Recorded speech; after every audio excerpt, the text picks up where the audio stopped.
Because when you speak about this and we talk about public sector, one automatically goes to what you see on TV with the lack of service delivery nationwide. So it's very refreshing to hear these words from a person on your side of the public sector talking about doing what is not even on your job description, putting in the extra work, because you don't hear this at all from people who work for the government or whatever. You don't hear this at all of somebody saying, I had nothing to do via paperwork, Yes. but I saw it's dirty outside, so I took out a bag and just went to clean. You don't hear these things because of, they say bad news sells, and they always sell the bad news about service delivery and that service people don't do their jobs. But to be sitting here and speaking with you and just these few words that you've said, it's very refreshing. I just had to bring that out. Like, I just had to say that. There's a few of us out there. Yeah. There is a few of us. I acknowledge the few. Yes. The few of us. That is where I was elected in 2017, 2018 to become part of the Klerksdorp CPF. Since your boys are winning 2-0. So I wanted to ask you, what actually influenced the community watch to start? Crime, Yeah. break-ins, can I say naughty youngsters, Yeah. They're going into gangsterism, if you into say. gangsterism, crime from outside into Alabama, Yeah. break-ins. May I ask, why is it that growing up in Klerksdorp, we've always heard how dangerous Alabama is with the crime, but why doesn't Alabama have a police station? You know what? That is one battle we are busy fighting. Yeah. I'm honest about it. It's an ongoing battle that we are fighting for police station to be built. In I mean, Alabama. there's infrastructure within Alabama that can be utilized. Yeah, that is owned by the municipality. That is owned by the municipality. That it's private. Yeah. I mean, if there is infrastructure available, it can be utilized. I don't know if you've seen in the news that some of the houses, vandalized houses, was recently demolished. Yes. Because it's a high risk for crime. Yes, And yes. these the drug addicts Yes. and people that just Sit and stay there. sit and stay there, and that is where the crime starts. So for Alabama, I think it's high time for Alabama to get a police station. Yeah. It's really a high time. Free flow conversation. Action. Hi, man. Stop saying action. You're putting pressure. You're gonna relax. Okay, I like the fact that there's a live match going on. It's actually quite adrenaline rush To watch them play right now. to hear them play, not to see them. To hear To them. hear them, because then you know the action is happening there. Which teams do you support, by the way? The red and black ones. The red and black ones. Yes. And then locally, I Bagania. only support my boys. You only support your boys? Yes. No Chiefs, no Pirates? No. Manchester United or something? No. Next. I wear Manchester United t-shirts just for the wash and wear, by the way. But I'm not supporting them. Oh, you're gonna get people angry. I don't care. I support my boys. Okay, I that's support good. my boys, yes. And being a soccer mom is tough, man. Dealing with the injuries and everything. Actually, first aid as well. Yeah. So whenever there's injuries, I'm on scene. I assess, I assist. Okay.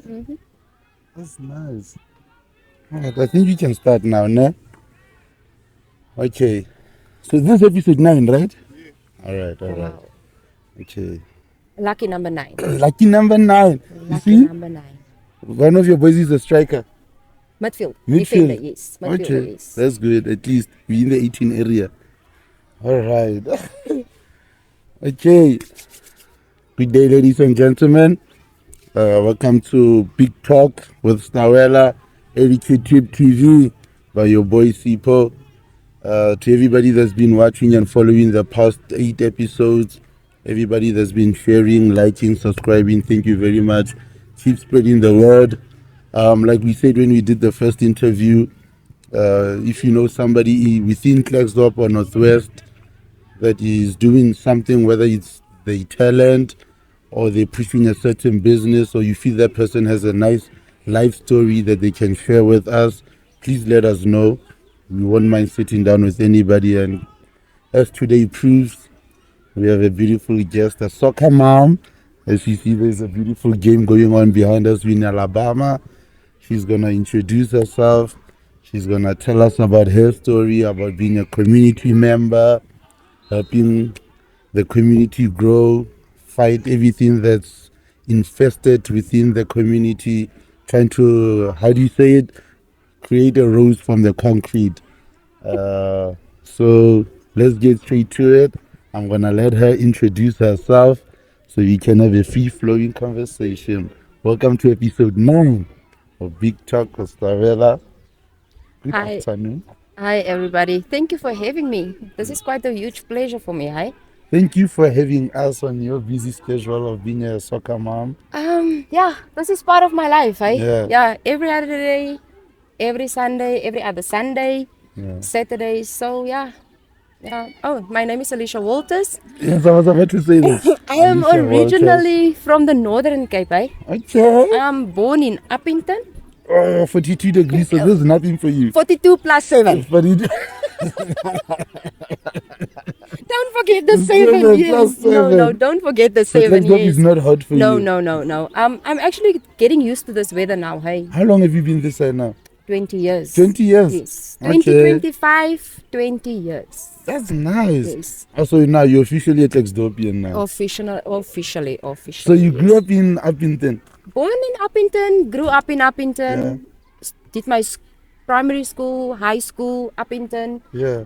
Primary school Franciscus. High school Carlton van Heerden. Secondary school. Yeah. And then From there? from there, I studied a bit tourism. Yeah. I worked In Uppington? in Uppington itself. Yeah. Yes. Studied tourism, found a temporary job in the municipality that side, did my Okay. in the tourism office. I Okay. worked there for 6 months. Then in 2005, I met my now husband. Yeah. We've been together for 20 years. Wow. That deserves a hand. Married 17, turning 18 this year. Wow. So yeah, it's a lifetime. It's a lifetime. lifetime. So when you were in Uppington, in primary and high school, were you active within sports? I was active in sports. I played volleyball, played baseball, played cricket, played soccer. Yeah. I even coached those sporting coats, volleyball, baseball. I got my national colors in baseball and volleyball. Yeah. So yeah, I was very active. But as the years went on, and not that you like were not into it anymore, but like life happened, Yeah. and then yeah, Career, money. not just money. Yeah. The youngsters, Mm-hmm. they did not feel the spirit, Okay. so that like gave me a backlog, Yeah, not to yeah. be Interested as much. yes, to be Yeah. interested as much. Okay. And then yeah, in 2005 I moved to Klerksdorp. Like So I you said, met your husband in Uppington? yes. Both of you grew up No. that side? No, he's originally from the side. Okay. Yes. Okay, so he was on that side via... Visiting, yeah. Hey, he's a smooth Carol, I brought you all the way. He's a smooth operator. From all the way Uppington. Yes. Made you drive for 6.5 hours. Make it 7. 7. Yeah. Yes. Love will make you travel, no? Okay, so you moved this side the I year moved this 2000? side 2005. Yeah. Studied. Okay. Where in Klerksdorp or in... Yeah, no, you're in Klerksdorp, yes. Okay. At a local college. Okay. Just a normal computer course. All right. Just to get something behind my name. All right. Yeah. This after your tourism. Yes, this is after my tourism. Yeah. And then I went to Pika in Okay. 2007, of which I studied social work. Okay. Unfortunately, I only did 1 year. Okay. Then I became a mom. All right. Blessings. Blessings. Yeah. Yeah. So yeah, in 2007 I studied that side. I moved back to Klerksdorp 2008. Actually went back to Uppington to give birth. Okay. Both my boys is born in Uppington actually, All so they right. are used to this heat. This heat is nothing to them because both of them were born in hot months. The one January and the one February, December. Yeah. So, and then moved back this side. Then 2012, I was employed within a public sector, Okay. in a temporary position. Okay. It was an internship. No, it was more like in a term of office. Okay. Yes. All right. So at this time, you're already giving birth to both your sons. Both boys, yes. Okay. Irrespectively, 2008 and 2009. Okay. Yeah, and yeah. And then you started working. Then I started working, enjoying life, Yeah. being a mom, Yeah. working, Yeah. and then that was in 2012. Since I said was a temporary position Yeah. in terms of office, I started getting used to the environment in this public sector. Okay. And I went out because I knew that if I don't work myself upwards to be seen by the top management, I'm not going to get anywhere. Yeah. You stay at the bottom. You stay at the bottom. Yeah. And then in 2015, I got a permanent placement. From showing yourself that you deserve to From be here. showing myself I deserve to be Yeah. in the public sector, in a permanent position. That means being on time, doing the work when it's done, Putting in extra, putting in extra. being available, Yeah. make yourself available, Yeah. showing others that the work can be done, though it's not even part of your work scope. Yeah.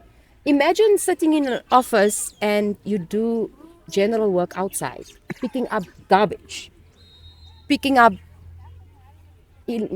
up illegal dumping sites.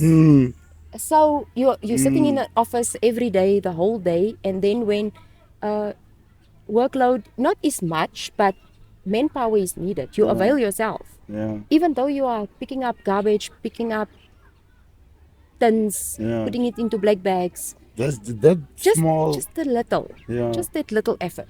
Because when you speak about this and you talk about public sector, one automatically goes to what you see on TV with the lack of service delivery nationwide. So it's very refreshing to hear these words from a person on your side of the public sector talking about doing what is not even on your job description, putting in the extra work, because you don't hear this at all from people who work for the government or whatever. You don't hear this at all of somebody saying, I had nothing to do via paperwork, but I saw it's dirty outside, so I took out a bag and just went to clean. You don't hear these things because of, they say bad news sells, and they always sell the bad news about service delivery and that service people don't do their jobs. But to be sitting here and speaking with you and just these few words that you've said, it's very refreshing. I just had to bring that out. Like, I just had to say that. There's a few of us out there. Yeah. There is a few of us. I acknowledge the few. The few of us. And being in a public sector, it gives you, even though everybody's being swept with the same broom, I think the community needs to know that not all of us can be swept with that broom. And 2015, then come 2016, I became part of the neighborhood watch in Alabama. In Alabama. Yes, in So, Alabama. yes, I forgot to ask, when you said you moved to Klerksdorp, you guys bought a house in Alabama. We were in between houses. Let me say that. Like, Alright. yeah, in between houses. Okay. So when did Alabama become home? 2009. 2009. Yes, Okay. officially. 2009. All right. Officially, yes. Okay. So then in 2015 you became part of the No, sorry. Under correction. Actually, 2010. 2010 is when you officially moved to When we officially got a place of our own Yeah. that we called home Yes. in Alabama. In Alabama. Yes. All right. And then 2015 you started The permanent job, the permanent job. placement Yeah. within the public sector. Yes. So the same year you became part of the community watch, 2016. 2016. Okay. Remember, good things takes time. Yeah. So not everything will come in all at once. Yeah. Yeah. And if you avail yourself, where you feel fit, then you get accepted. Okay. So that's if true. you don't prove yourself, Yeah. you won't be accepted. Yeah. So in 2016, I became part of the neighborhood watch within Alabama, of which we were a very, very, very active crowd, not active crowd, but an active group of people. And as time went by, people started falling out, and that is where I was elected in 2017, 2018 to become part of the Klerksdorp CPF. Since your boys are winning 2-0. So I wanted to ask you, what actually influenced the community watch to start? Crime, Yeah. break-ins, can I say naughty youngsters, Yeah. They're going into gangsterism, if you into say. gangsterism, crime from outside into Alabama, Yeah. break-ins. May I ask, why is it that growing up in Klerksdorp, we've always heard how dangerous Alabama is with the crime, but why doesn't Alabama have a police station? You know what? That is one battle we are busy fighting. Yeah. I'm honest about it. It's an ongoing battle that we are fighting for police station to be built. In I mean, Alabama. there's infrastructure within Alabama that can be utilized. Yeah, that is owned by the municipality. That is owned by the municipality, that it's private. Yeah. I mean, if there is infrastructure available, it can be utilized. I don't know if you've seen in the news that some of the houses, vandalized houses, was recently demolished. Yes. Because it's a high risk for crime. Yes, And yes. these the drug addicts and Yes. people that just Sit and stay there. sit and stay there, and that is where the crime starts. So for Alabama, I think it's high time for Alabama to get a police station. Yeah. It's really a high time. As I've said, there's infrastructure available that can and may be utilized, only if the resources can come out Yeah. and see if the infrastructure is well worth it to be utilized. But like I've said, I became part of the neighborhood watch. I'm part of the CPF, which is the Community Policing Forum within Klerksdorp. So you And said that you were elected in 2017, 2018, Okay. I was elected there. All right. So it goes beyond Alabama now. This is for the, Yes, this is for the whole Kosh, Okay. the whole Matrosana. Okay. And I think that is where the love, becoming part of the neighborhood watch, that is where the love for the community started within me. That is Okay. where the flame started.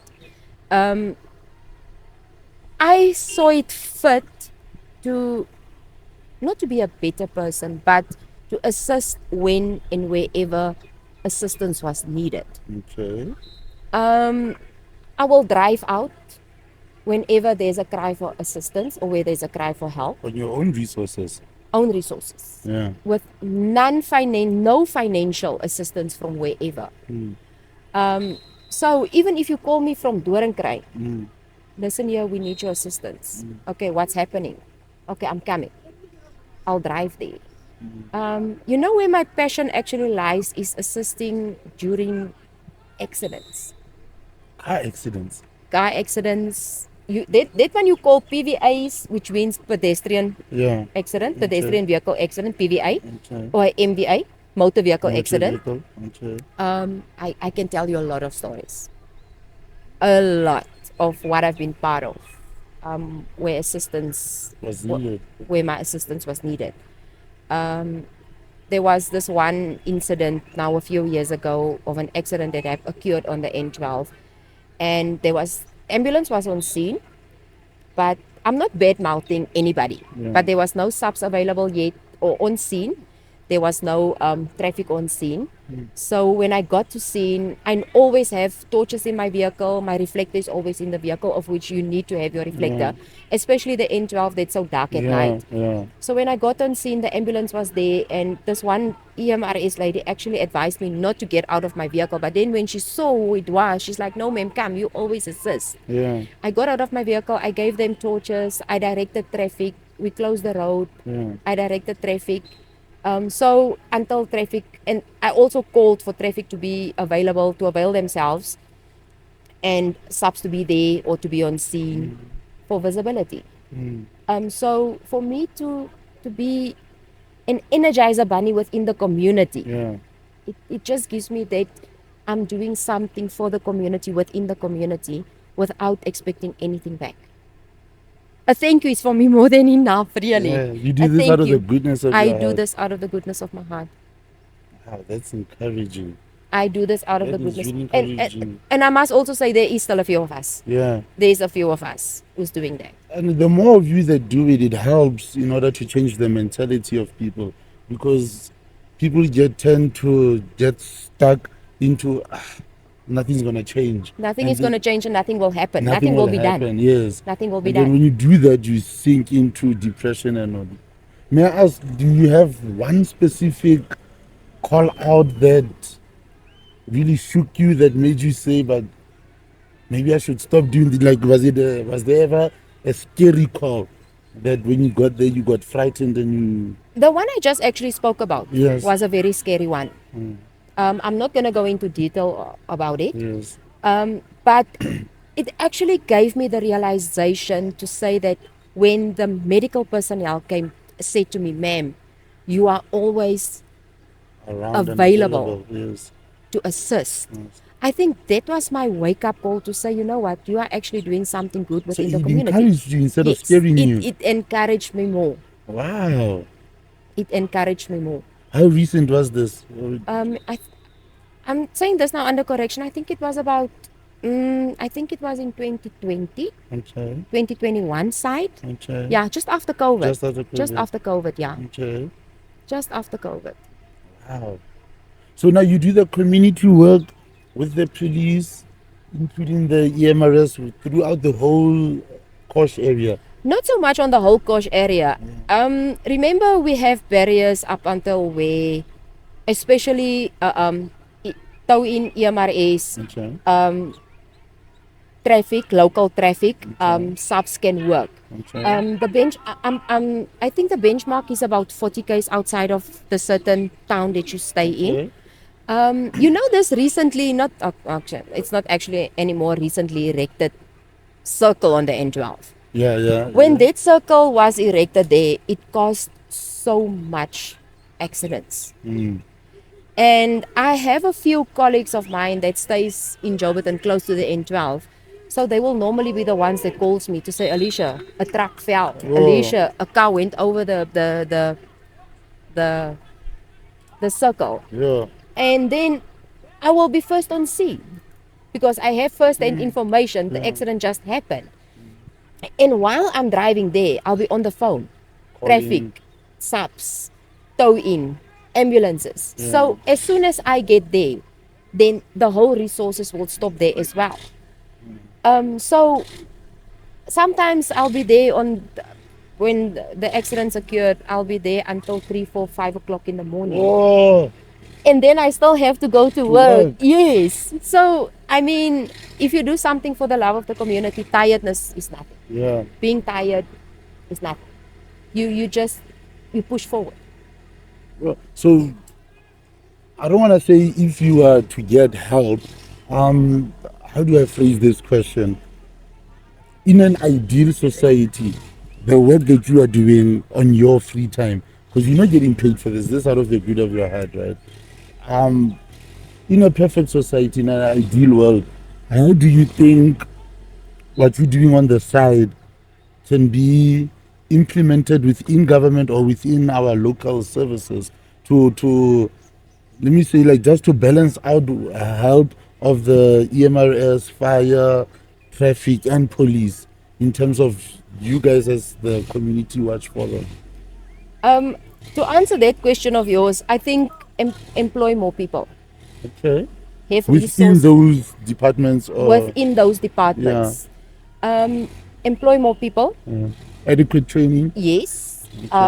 Resources, Yeah. vehicles, availability. Okay. Even though you are off, Yes. be available Stand by. when there's short staff, Okay. when there is no vehicles available, or we are short staffed. Be available. Make yourself available. And then also, I think that instill the priority of have a passion for it. If you don't have a passion for it, whatever you are doing, it's lost. Whatever you are trying to do is lost. So and you also have to be like a people's person. I mean, if you can't work with people, then you respect that person or the other people, you won't get respect back, and people won't accept you for who you are. So if you're not a people's person, if you can't interact or ask questions or have a conversation with someone, that person won't know where you are coming from. How to receive your help. Exactly. You have to put yourself in that person's position. Exactly. So now I want to ask again, like, you answered me very well saying they should employ more people and put more resources with adequate equipment and resources. I think that will almost definitely help. And then I want to ask the question of you being a mother to two boys that were born in the 2000s, because they are one of the most selfish generations ever. It's all about me, me, me, me, me, me. So I don't know, how do you instill them helping other people? Or how do you see, I don't know, what type of training or conversations should parents have with their children? Because it's even hard to get somebody that's born in 2010 or 2008 to do the dishes. It's a struggle to get them to mop or anything, you know. They're always on their phone. Or they want, you must pay me. Yes, yes. What am I going to get out of it? Yes. What am I going to get out of it? Wow.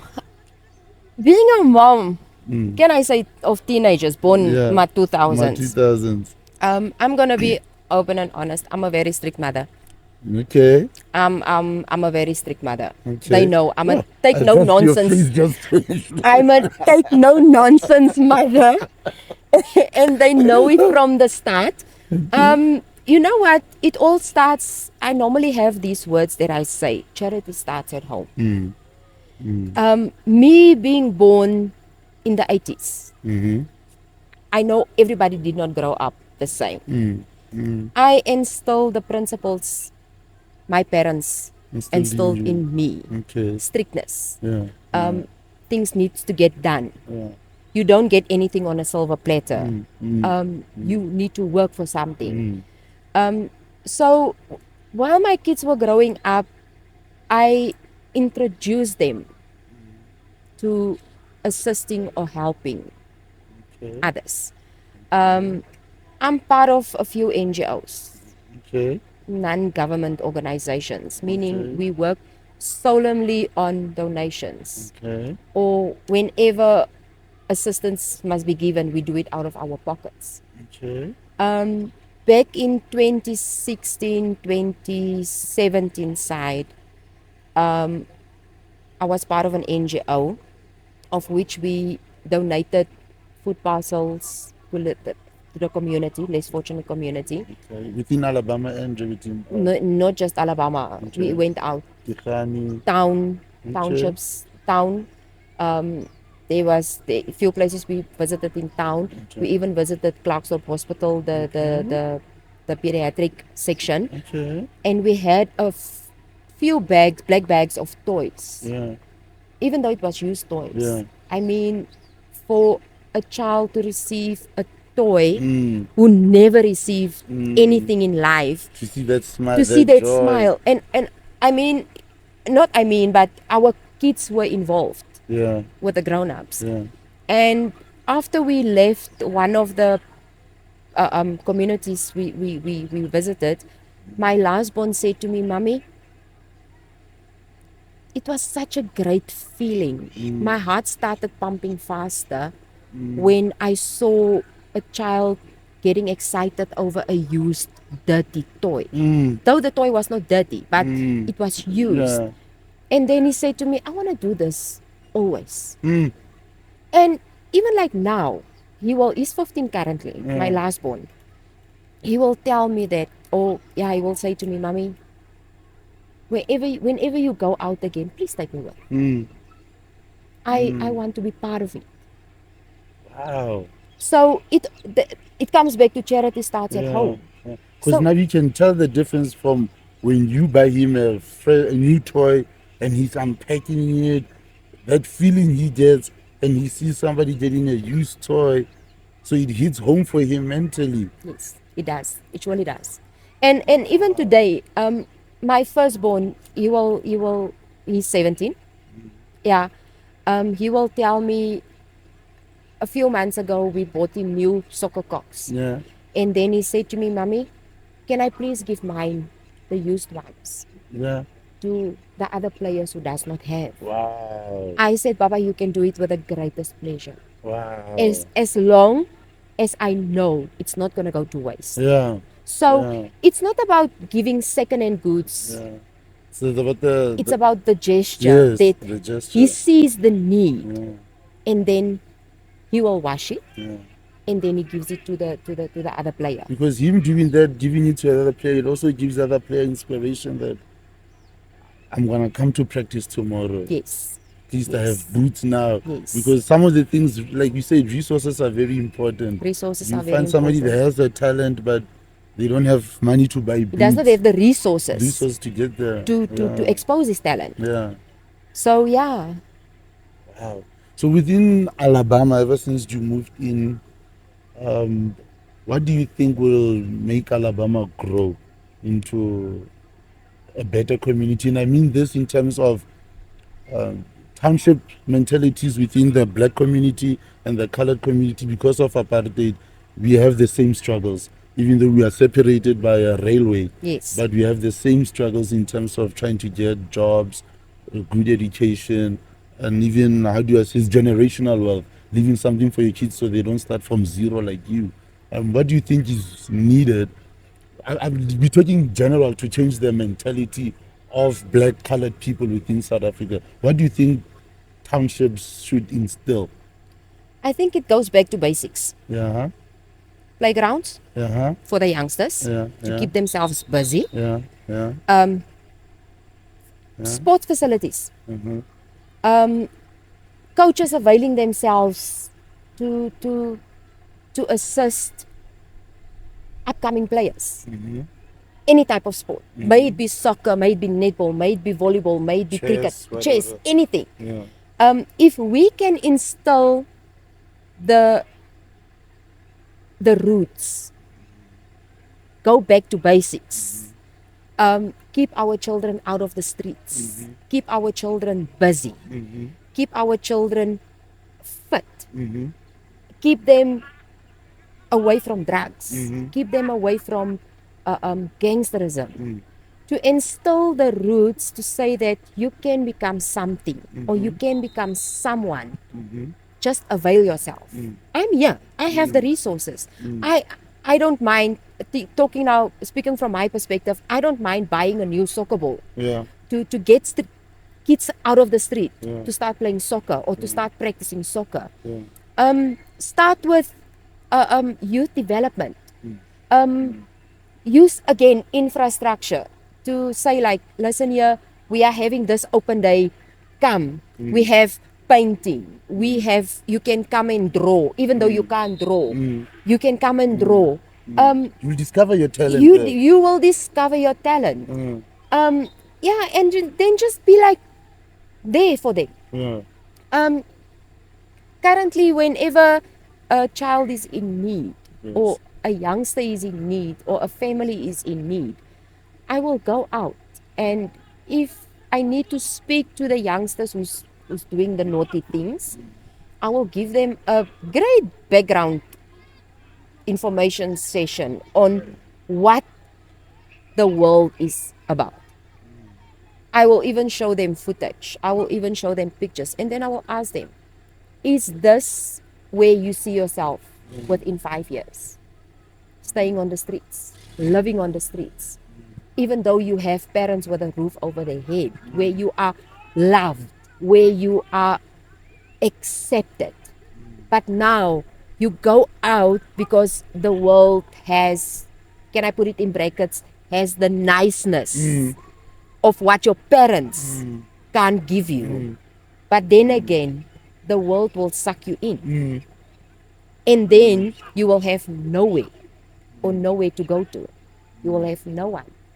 Because as soon as the world sucks you in, you are gone. Yeah. You are lost. You're Yes. materialistic. Yes. You are just there.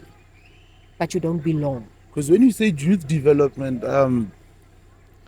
my brain goes to when I was in primary, you know, some of my friends, they were taken out of our primary school.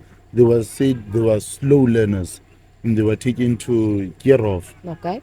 So now when you say youth development, my brain goes to that, to think that even when I speak with my father, he said back in the apartheid time, they would have schools for metal work, woodwork. So if you are not good via academics, they'll take you to a school where you can excel with your hands. Yes. So right now, you know, there's this stigma that if you go to care of this dorm, and then it affects them as well because they get told this. So they hate going to school. They don't avail themselves to excel within woodwork or metalwork.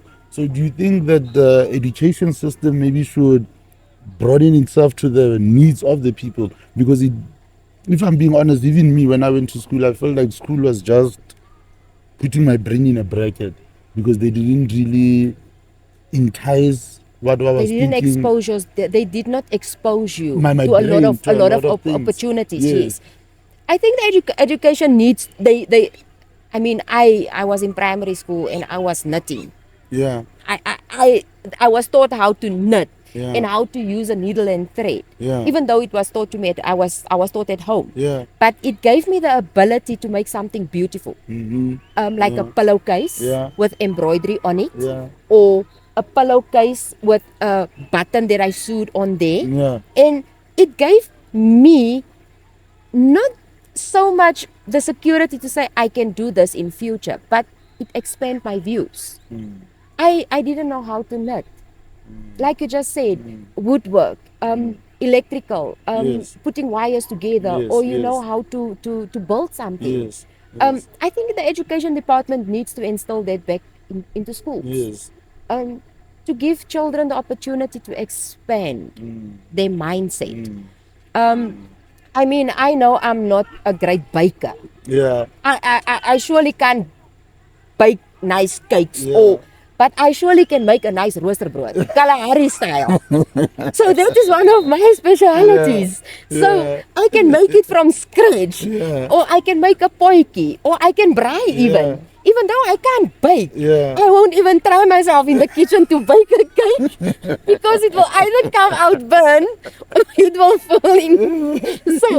So I'm trying to explore my own mindset. Yeah. I have to say this. My firstborn, he is he's a great soccer player. Yes. My lastborn Yeah. is a great cook. Okay. So he Okay. taught himself. So he explored. Yeah. He taught himself How to cook. He even asked me the other day, Mommy, can I make you a very nice fluffy egg? I'm like, okay, I don't know how you're going to do it, but okay, let's try this. And when, egg. like, I'm not sure is it a frothy or fluffy or whatever, Yeah. but the white was so soft Yeah. and fluffy and the yellow was sunny side up. Wow. Just how I like my eggs. Wow. So I mean, it comes back to charity starts at Your home. home. Yeah. If you don't let your child or children explore themselves, I mean, if he knows there's a stove, but he knows he will burn if he does not use it properly. Yes. So if he does not burn the first time, Yeah. the next time he's not gonna be cautious. Yes. So Yes. rather, let him explore, let him burn, let him hurt himself, so that he can know the next time I need to be cautious. Yeah. Yeah. I must also say that, like you said previously, that if you don't let your child, you mentioned something about they need to work, they need to be hands-on, they need to learn, they need to be taught. Yeah, it comes back to charity starts at home. if you don't show your child how an iron works, he won't know one day how to iron his own clothes. Yes. I mentioned I'm a very strict mother, Yeah. and I tell my boys every other day, if your washing is not in the basket, there's no fairy godmother gonna come and wash it. I'm not gonna walk in a room and pick up dirty clothes. If your uniform is not in the washing, I'm not gonna wash it. Yeah. If your socks is laying around, I'm not gonna wash. Just to tell you this quick story. Back when they were still small, it was school holidays and it was over a weekend. And I asked them like many times, guys, please go pick up the stuff in your room. I need to clean the room. Yeah. They were chilling on the couches. They were watching TV. They were on their phones, and they ignored me flat. Yeah. Like, you know an EKG line when it goes flat? That is how they ignored me like a stop sign. So I went into the room, 2 black bags. Now remember, there's books, school bags, Yeah. new shoes, clothing, everywhere. Nah, I think that's what any normal household looks like. Yeah. I went into the room, picked up everything into the black bags, and I called them. I said to them, okay, please come take these black bags and go put it outside where the rubbish goes. Yeah. So they came in there in the room, and they saw school books, school bags. I'm so busy putting some of the stuff. I wanted them to see it. And they're like, Mommy, it's school Monday. I said, I don't care. Yeah. I can't go to school without the school book, without my school bags.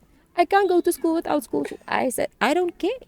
There's children out there who will appreciate it. Come, you are here now. Help me put it in. Yeah. So they started crying. They started crying because Monday they're going to be in trouble because they don't have school shoes. They don't have books. Bags. They don't have bags. And I said to them, nice. And I said to them, now you take these bags and you go put it in my car's boot. Mommy, we can't. Please, Mommy, please. I said, no, I asked you many times to come pick up. Come clean your room. I want to clean it. So they put it in the boot. I closed the boot. I opened up the gate. I said, I told you, there's children out there who will appreciate this. I drove off while they were standing there crying. I went to a friend of mine's house. I left the bags there. You came back home. I came back home. I went inside. I finished up with whatever I was busy. I hear my car went open because they unlocked the car. They're checking the boot. They're checking the boot.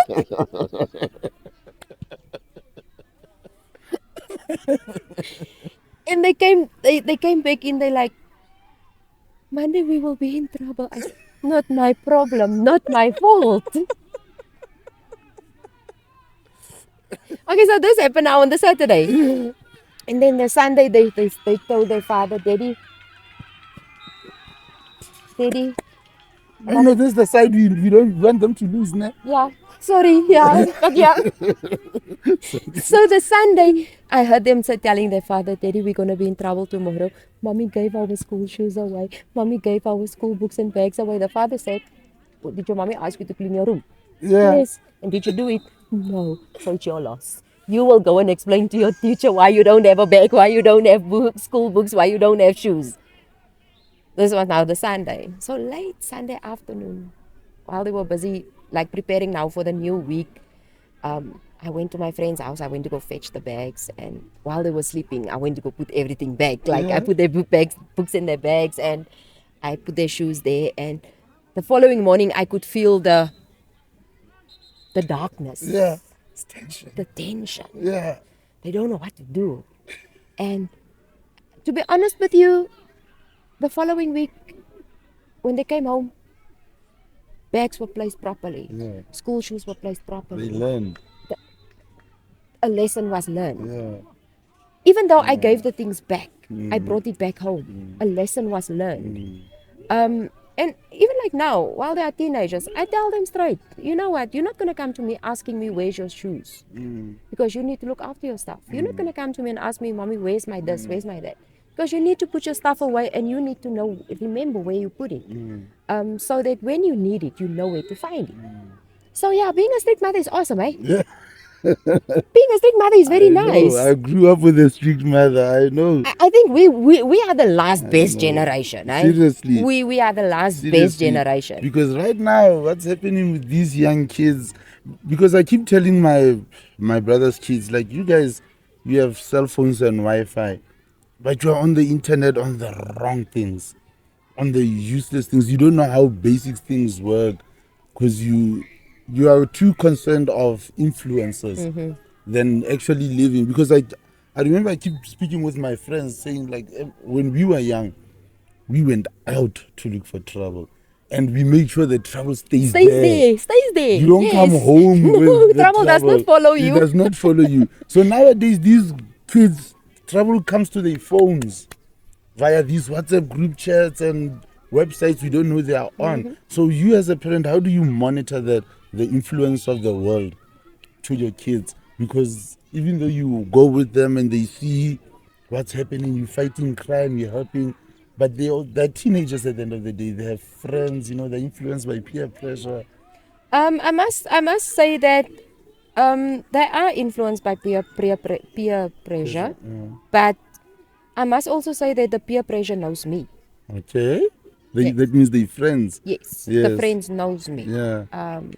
I'm very strict. Yeah. I also have to say that my kids enjoys what they do at home. Okay. They have all the resources at home. Okay. Yeah, like you say, phones. Yeah. But they know there's a certain time for a phone. Okay. They know there's a certain time for Xbox. They know Okay. there's a certain time for everything. There's a certain time to watch TV. Even though they sometimes, when you give the finger, they pull the whole arm. Yeah, They take yeah. advantage of the situation. Yeah. I must say that my boys are not street goers. Okay. They do have friends. Yeah. Don't get me wrong. They Yeah. do have friends. But they don't go out in the world. Okay. They have everything they want and need at home. Okay. They do get influenced via those different media type of forms of internet or phones and WhatsApp but they also have the I also made it open to them that if anything happens, come to me. Yeah. If something is said, come to me. There's this one thing I normally tell my kids, especially when they started noticing what's happening in the world. Like you mentioned, peer pressure. I said to my firstborn 1 year, I think it was in grade 7, and I said to him, Baba, remember, I won't always be there, but I'll always try to be there For you. for you. I'll be there for you, in front of you, to fight battles for you. I'll be next to you, fighting battles with you. Remember, I said in front of you, for you, next to you, with you, and I'll be behind you, supporting you during your battles. So I have a interaction with them to say that I'm a strict mother, but I'm also your friend. Yeah. Always know me, even in good and bad, good or bad. Come to me. Come to me. Don't just know me during bad situations. I want to be there celebrating with you. I want to be there crying with you. And at the end of the day, it comes back to charity starts at home. If you instill with your child to say, I'm your friend, but I'm also your parent, there's a limit in between. Yeah. I mean, my firstborn is way taller than, I'm not the smallest, I'm not the biggest smarty in the packet. So he told his aunt one day, Auntie Madeleine, one day I'll be taller than my mother and she has to look up at me and I will look down at her. And then I said to him, it's fine, but I know how to bring you back to my level. And then I made the motion of taking my fist to his chest and pulling him down to my level. Then he said, no, I don't think it will come to that push. But yeah, so you need to have a firm stand. Yeah. Being a parent, being a friend. Yeah. And I think influence from the outside will always be there.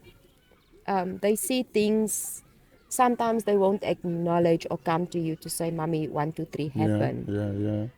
And sometimes they won't be open enough, or they won't have the courage to come speak to you about certain sensitive Things. Yes. Yeah.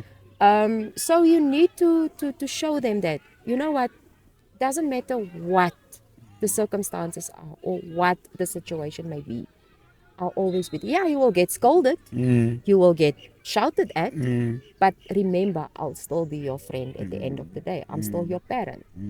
I mean, back in the day when we grew up, I still remember the one, me and my brother were busy playing cricket in our yard. My father was a teacher, my mother was a receptionist, assistant, receptionist. And we accidentally hit the window While playing. in the yard. Whereas my father told us, "You're not going to play cricket today." Stout little kinders. Stout little kinders, yeah. Do not listen. Did Yeah. not listen. And then between the two of us, I can't remember which one of us hit the window. Yeah. So now my dad is inside the house. So my mother was always the one that softened everything up. So remember, we played like round about 2 o'clock. Yeah. She only comes home around about 6. Whoa. We did not go into the house until my mom got home. You're waiting for the peacemaker. We still got the beating of our life.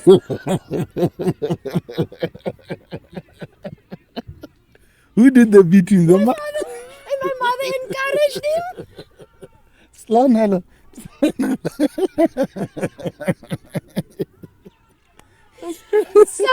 So I mean, if you don't put down your foot, Yeah. if you don't instill discipline, if you Yes. don't instill respect, if you don't instill moral values in life towards your kids, what's going to happen of our kids? Yeah. I normally say that instill the values I instill is the ones money can't buy. Yeah. Ooh, that's an expensive line. The morals you instill as the morals that money can't buy. Money can't buy. Wow. Oof.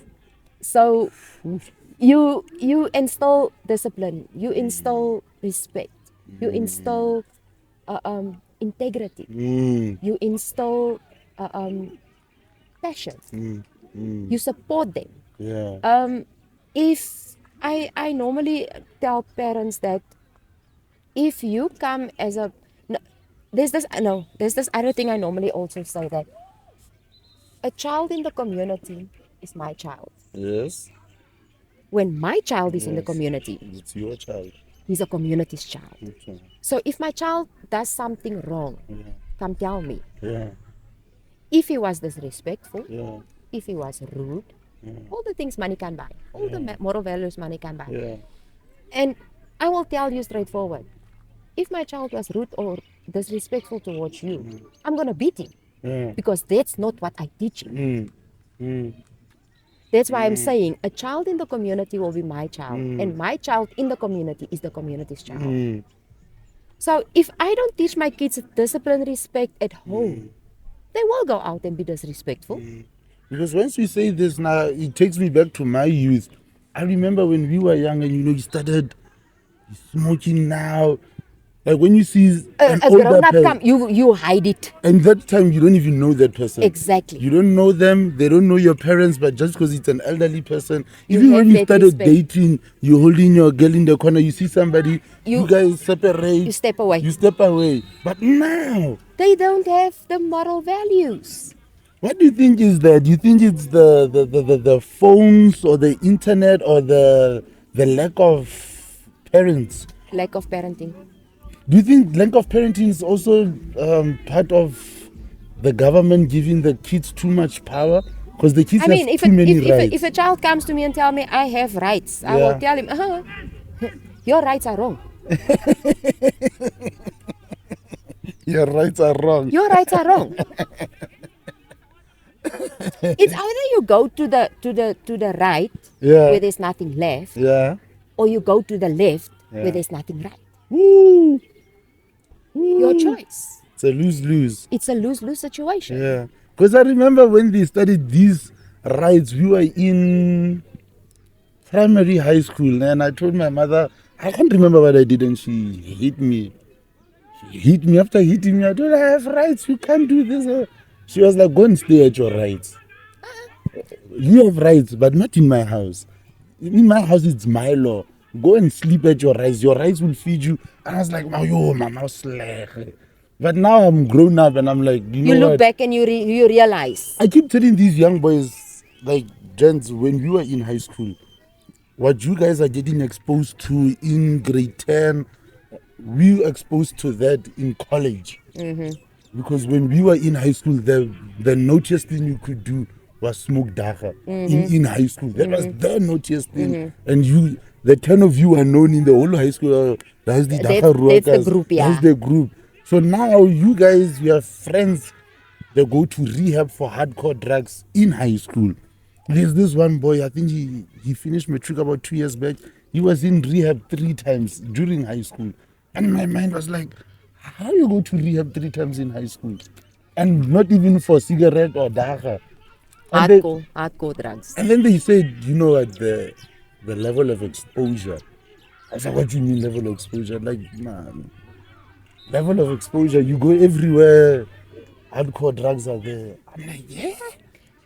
You will find that I speak a lot about my kids because I can't make an example or Of speak other. about the other Yeah. household. One day we were sitting in my son's principal's office, my firstborn's the office, and there was like fighting between school groups Okay. from different schools. Okay. So I know the one school where my son was going to, it's friends of his. Okay. And I was sitting in the office and I asked him straightforward, were you involved? Yeah. He said to me, no, ma, I know you. Yeah. That was his first words. I know you. Because you're not just going to sort me out. You're going to sort everyone out. Yeah. And I said to him, you know what? I'm not going to sit. I'm not being disrespectful towards any parent Yeah. for what I'm going to say next. I said to him, you know what? I'm not going to sit with a 16, 17-year-old selling my kettle for a 5 rand fix. I'm not going to sit with a 16, 17-year-old selling his clothes or shoes or whatever household item for 5 rand or 20 rand fix. The way you came, as soon as I can find out that you are busy using these things, because remember, peer pressure. Once you are part of the world swallows you. Once I find out that you are busy with these things, you're going to leave my house the way you came in. He looked at me in a funny face. He's like surprised. He's like, how did I enter your house? I said naked. You came in naked, you will leave naked. Because whatever you got in the house, It's mine. I gave ours. to you. We gave it to you. Yeah. So he knows it. Yeah. If you are busy with the world, with the things that's happening in the world, by all means, you can become part of the world. So why do you think parents are less active nowadays? I think because can I say that the government instilled that kids have rights? Yeah. Because a child will tell you, like you just said, I have rights. You can't beat me. Yeah. You can't do anything to me because you will get locked up. Yeah.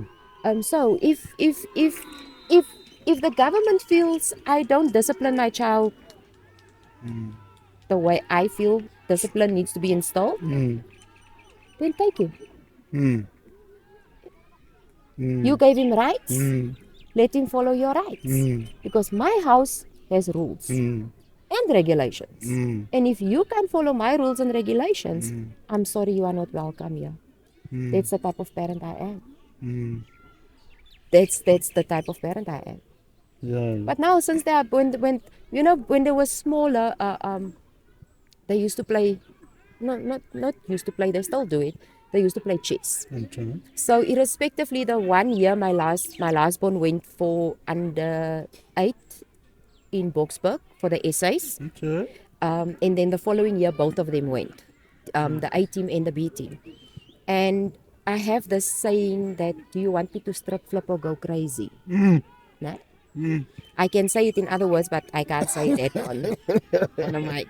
Yeah. And during the Boksburg, that week while we were in Boksburg,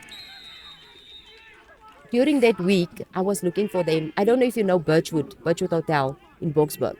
It's very huge. So Yeah. you walk like a long distance to get to where they play, and you walk to the living quarters where the people stay. So they were somewhere in between one of the rooms. So I was looking for them for like an hour and a half. So we had this parent group on WhatsApp, and then I posted on the group. I said, "Did any one of you saw Dylan and Declan?" And they no.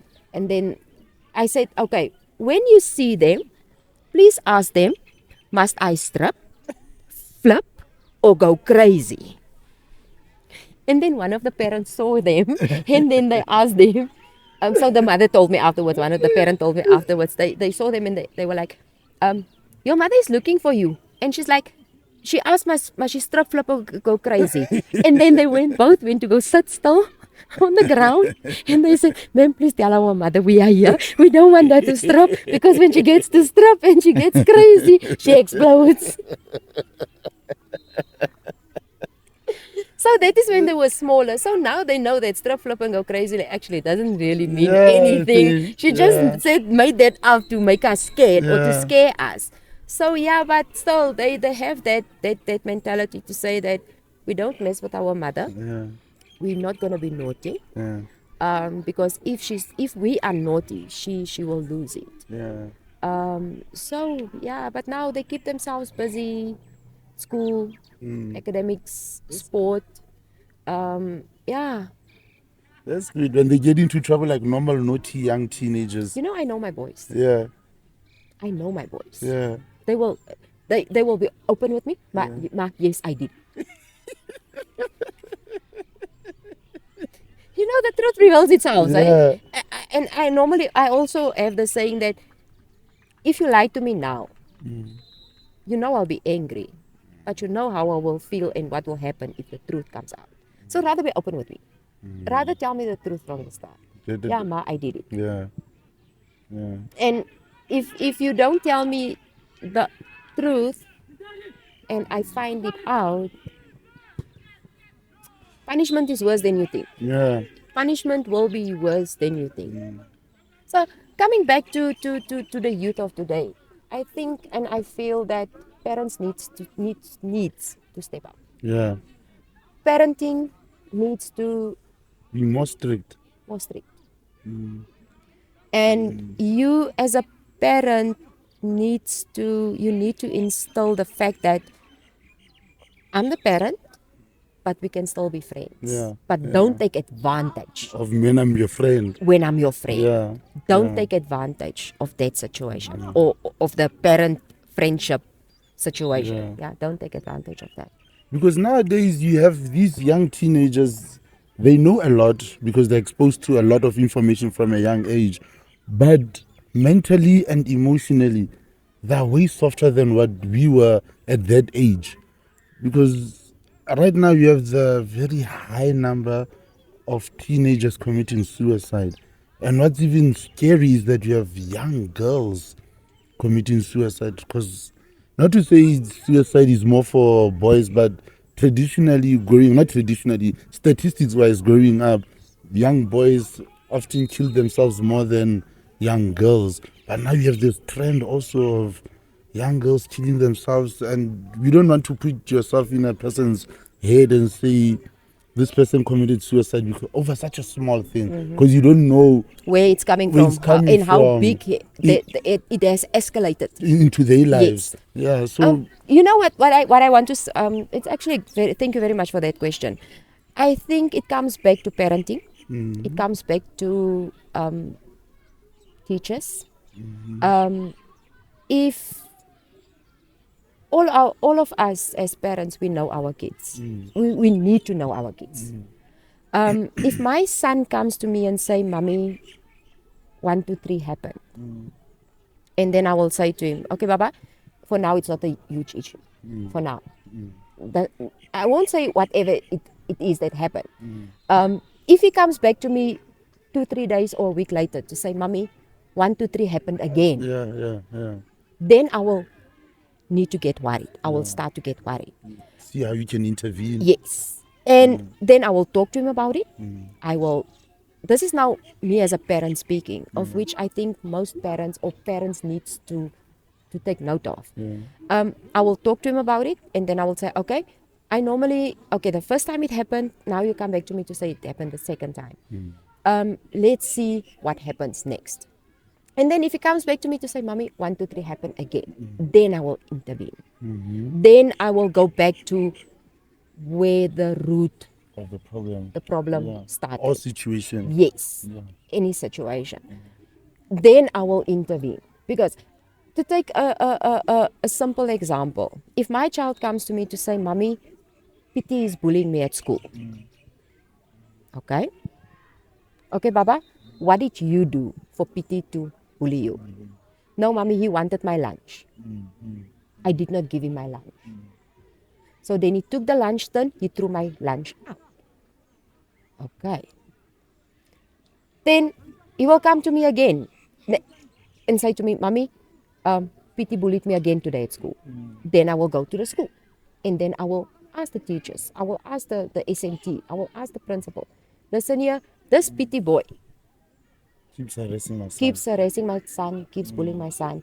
And my son told me he did inform the school. Because I tell them, whatever happens, you go and inform the principal or you inform a teacher. They need to take note of it. They need to record it. And if the school then does not intervene, I'm not saying I will intervene. Then I will ask the school, okay, get the parents in. Because we need to find out where this is coming from. And as soon as you meet the parents, you will see The root of the problem. the root of the problem. How they instill parenting. If a parent can tell me, whatever my son did happened. Okay? Whatever your child did, or whatever your daughter did, or whatever your son did happened. It means it's occurring on a regular basis. So if the principal tells us as parents that Pity kicked the child's another learner's cool drink or food out of his hand, and the other parent will tell me, whatever happened. It means it happens on a regular basis. So if I know my child did something wrong, I will reprimand him on the spot, in front of everybody. He's a child. I'm not going to reprimand him at home. I will do it in front of wherever it happened or whatever happened. So that he sees what he did is wrong. So that he sees and knows what he did was wrong. And so that his peers who's around him will see that this is what's happening when their child is doing something wrong. And then I think the question must pop up in their minds, but why isn't my parents doing that? For some kids nowadays, they're forced to be the parent within the family because their parents are not really looking. Do you think there should be something like a parent school? You know what? Not just the parent school. Not just the parent school. A grown-up school. A grown-up school. Not just a parent school. A grown-up school. Because some grown-ups act worse than children. Yes. They feel they are the children. Do you think that when the parents act like that, okay, we can only presume what happened into their childhood. But do you think if maybe they had more to do, they would know how to better focus on the kids? For sure. So it goes back to poverty and lack of resources. Yes. But okay, then me and Thabo, we grew up in Lahore, né? But there's this thing that you grew up in the suburbs, you nice, you good, you don't need anything. But to be honest, there's a lot of resources that is not pushed into the suburbs because of that mentality that you in the suburbs, everything is nice. So there's a lot of, I would say, black and colored people within the suburbs that are sitting with potential and doing nothing about it, because when they ask for help does not get sent that way because everything is focused towards CBD and the township. So do you think that maybe, I don't know how to put this question, how do we as a community of black and colored people in South Africa, how do we get to, how do I put this question? I don't know, how do we level the playing field with the people with money in terms of us growing mentally, in terms of us not being, letting our situation just downfall us? Or not so much letting your situation downfall you guys. Like you just said now, you in the suburbs, Yeah. people think and feel you are well off. Yes. Yeah. Whereas we in the townships, we have nothing or Yeah. we have little resources. Yeah.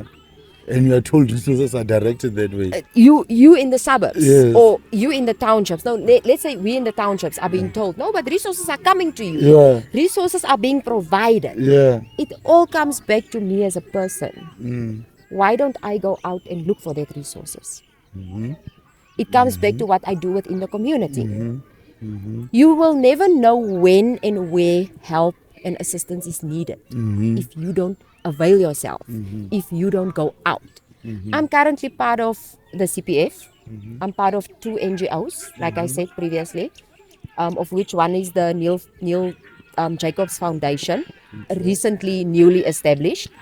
And then we are focused on the sporting codes to get children in the community into sports, Okay. to make them active and to keep them out of the streets. Okay. And then the other foundation I'm part of, it's the Walter Mitchell Foundation, of which we go out to less fortunate community.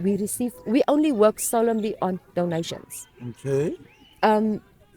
If we receive donations, we go out to the community. It comes back to charity starts at home. So we start within our community first, where we look at households where the need is high, where the need is big. We start within here, within us, and then we only go when we receive more, we go out to the other communities. So even if it's been told that resources are being pushed to you, if you don't go out looking for the resources, you won't receive it. If we don't reach as NGOs, if we don't reach out, we won't receive. Yeah. If we don't reach out, we won't be acknowledged. Yeah. Nobody will know you need help. Nobody will know we even exist. Yeah. Yeah. So it's all about go look for the root of the resources. Go look where the resources are going to. Go look where I can be the resources. I mean, if I sit at home, I know I can coach soccer. Why don't I go look for coaches or for teams who needs A coach. a coach? So resources are there, but you can't sit and wait like this. Yeah, in Sesotho there's a saying, Mudimu Africa leto. That means God won't come down to heaven and say, take my child. But he will meet you halfway if you're working hard for it. Exactly. He will give you that opportunity within your path that will make you like, oh, thank you, God. This is exactly what I needed. So do you think us as Black South Africans, we suffer too much from waiting to get help from government instead of acting and forcing government to bring it? I think it's more about the acting and going out. We don't do that enough. We don't do that enough. Yeah. We don't do that enough. Yeah. Because you have your 350s, you have your SASAs. I mean, you are sitting like this. Yeah. You get it. Sorry if I'm sounding wrong here or if I sound disrespectful or anything. Sorry, guys. Yeah. I'm really sorry, guys, really. Yeah. But You're not working for it. you're not working for it. Yeah. I mean, currently I'm also a hustler. Yeah. I sell perfumes. I do like flower bouquets. I do like alcohol bouquets for people who ask me, listen here, it's my mother's birthday or it's my friend's birthday. Yeah. Please put this together for us. I do adult decorations, Excuse? adult party decorations, Excuse? kitchen teas, baby showers. Like, so if you come to me and you have an idea, or you come to me and you say to me, listen here, it's my friend's bachelorette. Yeah. I'm like, okay, you want it sweet and soft, or do you want it a bit exciting? Wow. Let's go for exciting. Then I'll show you what I do. I never thought you were gonna get to this part of it. I'll show you what we can do, what I can put together for you. So yeah, Hey, man. if you don't go out, nothing will come to you. No one will know about Yeah. you. At work, one of my managers approached me in last year.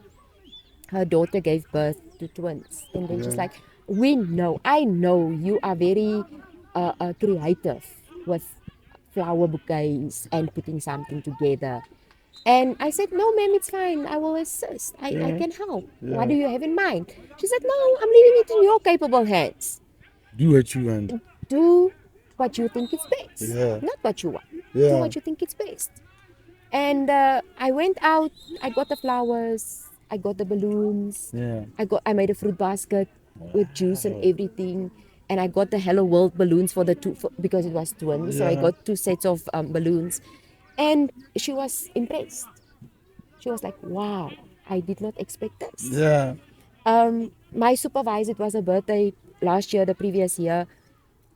Me and her daughter, we put together a alcohol basket for her. Yeah. Her daughter actually called me. She was studying in Pretoria, and she's like, Auntie Alicia, it's my mom's birthday coming up. What do you have in mind? I said, nothing. What do you have in mind? Then she said, okay, financially, I'm very, very, very limited. I said, no, it's fine. We will see what we can do. So Yeah. I put together all her favorites. Yeah. Alcohol, my favorites, alcohol, Yeah. sparkling water, Wow. chips. And I got flowers. Yeah. And then I went and surprised her with it. With the small limited budget. With a small, limited budget. To be honest and open with you, that whole basket thingy did not even cost me 500 rand. Wow. It did not even cost me 500 Wow. rand. And at the end of the day, it's the thought that counts. Yeah. Yeah. It's the thought that counts. Yeah. So I make flower bouquets. I Wow. special occasions, flowers and chocolate bouquets, alcohol bouquets, Adult decorating. and the adult decorations. So yeah, Woo. I'm sure you guys are happy for this interview. We'll talk about that one on another interview. another That interview. it Yes. deserves an interview on its own. So yeah, if like it comes back to, if you don't go out looking for resources, the resources, you won't know what resources there are. The resources won't come to To you. you. Yes. So it's a give and take situation. It can't be always just a take or Yeah. give. It's a give and take. And coming back to what I do within the community, I mean, for me to get a thank you from someone, it's much more worth than 1 million rand. You will have money now. 2 minutes later, it's gone. Gone, finished. Yeah. It's gone. But Finished. that gratitude of thank you stays forever. It stays forever. So yeah, being a mom, being a wife, being a community activist, being part of NGOs, giving back to the community, assist within the community. I'm trying to wear a lot of capes. Yeah. Yeah. It's what you make of those capes Yeah. that prevails to the world. What you are capable of. When you're balancing them one day at a time. Balancing it one day at a time. One day at a time. Wow. So yeah, I mean, at the end of the day, I give myself back to the community without expecting anything back. And as I've said, a thank you, it's far more worthy or worth than being paid with money. Yeah. Or, I mean, people will know that they can press on my number when they need assistance, when they need a police vehicle, when they need an ambulance, when they need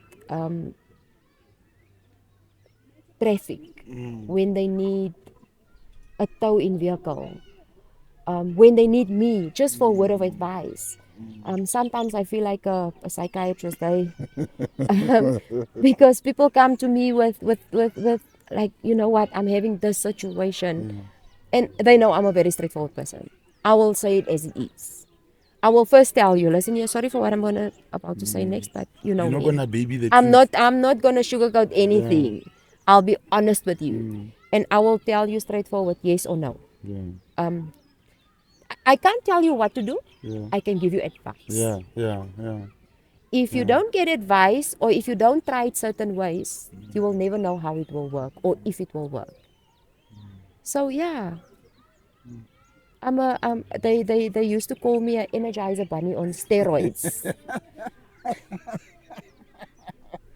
Because I'm so small, so short. So Energizer Bunny on steroids. You are forever there whenever anybody needs you, or you always avail yourself for wherever and whenever, and you don't run out of energy. It's like I have a restart button somewhere. Yeah. I always full I of think energy. that comes when the call comes for help. Your brain knows. Ek moet wakker wees nou. Never mind, ek moet wakker wees. Jy moet opwakker wees. Opwakker wees. Opwakker wees. Yeah. Want you never know what can happen next. Yeah. Yeah. So yeah. That's good because I really enjoyed this conversation. You know, speaking with somebody from your side of the table, it's very mind-opening. You know, especially the fact that you're a mother of 2 boys and you're very active. That's one of the reasons we're here watching this game, because your son was participating. It's very good to see, like we were saying before the cameras, that you don't get a lot of black and colored families that come and sit for hours watching their kids, especially during the weekend. Imagine what type of, no, not what type. Imagine how awesome Yeah. we will be. Not them or us. Yeah. No, not them, not other people, but us will be. Yeah. If we can have the support of family members supporting our kids. Like I said before we went on live or on recording, imagine not imagine. If a child can come to me and tell me, Auntie Alicia, my grandmother wants to come watch the game, but she can't walk, or she can't walk far, or we don't have transport, I won't mind Picking her up. driving Tambai, if you want to call me like that, Yeah. picking everybody up and bringing them to the stadium or taking them back home.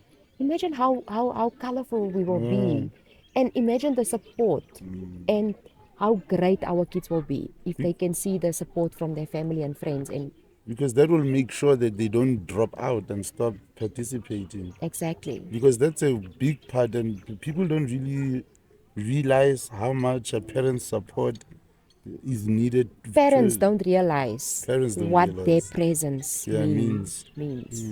Parents don't realize, or family members don't realize Yeah. what their presence means. Having an uncle or a cousin Exactly. just for those 1 hour just to cheer you Not on. even 1 hour, 30 minutes. 5 minutes.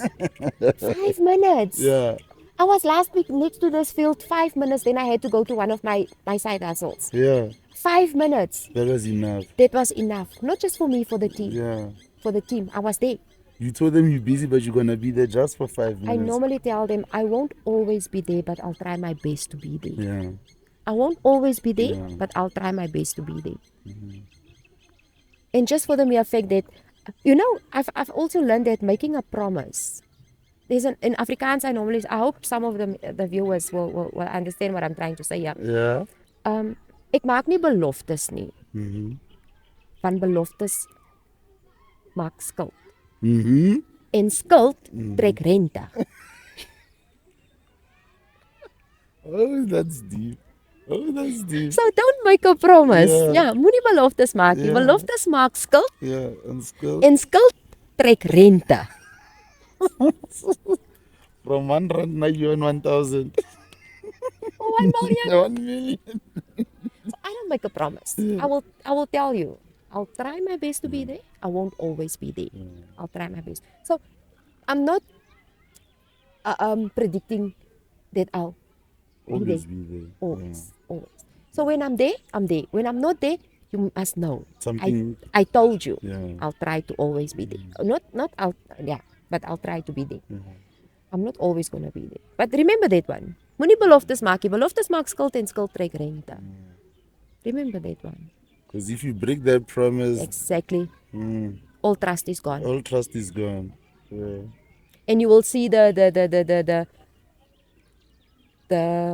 influence it has on people. The breaking of the trust. The breaking of the Yeah. trust. Yeah. Yes. You can't come to me anymore because I don't trust you to be there. Yes. Yes. I normally also tell people, you know what? I know where I'm coming from. I don't know where I'm going. Yeah. I don't know the path our Creator has set out for me. Yeah. I'll enter doors as it opens.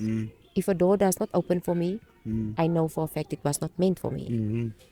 So I also normally say that I make a lot of examples about myself, about me. I can't make an example of someone else Yeah. because I don't know where they are coming from. I don't know the situation they are in, and I don't know where they're going. So I normally talk just about myself. It's not that I want to brag or anything, but Yeah. if you speak about yourself, there's healing going with it. Whatever may have happened in your past, though you won't say the precise incident that happened, but the more you speak about something, there's healing. And it gives someone on the outside world a picture to sidestep Yeah. the problem areas. Even to hear something that, oh, I'm not alone. Someone else is going through this. Exactly. Exactly. So now, your kids are in school, they're playing well, soccer. Let me ask you, what do you see yourself doing in, let's say, 5 to 10 years? I see relaxing, them looking after me.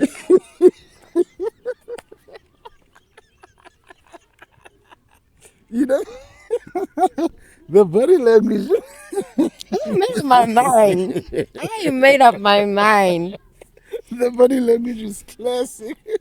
Relaxing, them taking care of you. Yes. Kaiser Chiefs, Pirates. Hey, we're gonna travel. You're gonna They're travel. gonna take me because while they were still in primary school, Yeah. I used to take them wherever they had to go. Yeah. Even if they had to play in Rustenburg, if they Yeah. had to play in Lichtenburg, if they had to play in Freiburg, I Yeah. drove them. So it's payback time. One of these days, it's payback time. So whether you want to retire, continue your NGOs. I'll still do my NGOs. Yeah. I'll still do whatever watch. community work. Yeah. I just want, when my phone rings, Mommy, we going. Yeah. I'm not packing anything. You will buy me new things wherever we go. So